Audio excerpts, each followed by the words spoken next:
తెలంగాణకే కాదు ఆంధ్రప్రదేశ్కి ఏమి ఇచ్చినారు? ఆ మాటకు వస్తే అమరావతికి ఏమి ఇచ్చారు? ప్రధానమంత్రి గారిని పిలిచారు, కేసీఆర్ గారిని కూడా పిలిచారు. అక్కడికి వెళ్ళిన తర్వాత స్టేజ్ మీద ముందు కేసీఆర్ గారు మాట్లాడాలి కదా. అసలు మాకేం చెప్పారు కేసీఆర్ గారు ఇక్కడ కేబినెట్ లో అంటే, నేను పోతున్నాను అక్కడికి వెళ్ళాలి, మరి వెళ్ళినప్పుడు తెలంగాణ ప్రజల తరఫున మనం ఆంధ్రప్రదేశ్ ప్రజలకి ఒక మంచి గుడ్ బిగినింగ్ ఉండాలి. మనకు పంచాయతీ ఎందుకు, ఒక 100 కోట్ల రూపాయలు వాళ్ళ కొత్త రాజధానికి మనం ప్రకటించాలి అనుకుంటున్నాను అని చెప్పారు మా కేబినెట్.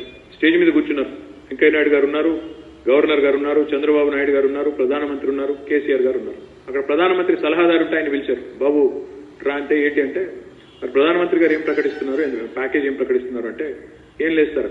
అదేంటే ఏం లేదంటావేంటి, ప్రారంభోత్సవానికి ఒక కొత్త సిటీ కట్టుకుంటున్నారు వాళ్ళు, ఏం లేదని ఇట్లా అంటే ఉత్తి చేతులతో రాంగ్ కదా, ఎవరైనా ఇంటికి పిలిస్తే రాంగ్ కదా, అట్లా ఎట్లా అంటే లేదు సార్. లేదంటే ఇదేం బాధ అని, నిజంగా లేదంటే లేదు సార్. మరి ఏం తెచ్చారు అంటే, ఒక లొట్టెడు నీళ్లు తట్టెడు మట్టి తెచ్చాం సార్. నేనేమంటున్నా అంటే, డైలాగులు ఎన్నో కొట్టొచ్చు, జబ్బలు దర్చుకోవచ్చు, రొమ్ము విరుచుకొని మాట్లాడొచ్చు, పెద్ద పెద్ద ఉపన్యాసాలు, గంభీరమైన ఉపన్యాసాలు ఇవ్వచ్చు. కానీ అల్టిమేట్ గా నేను అడుగుతా ఉన్నా, మిమ్మల్ని ఆలోచించండి, ఏం చేశారు ఈ ప్రజలకి, దేశానికి?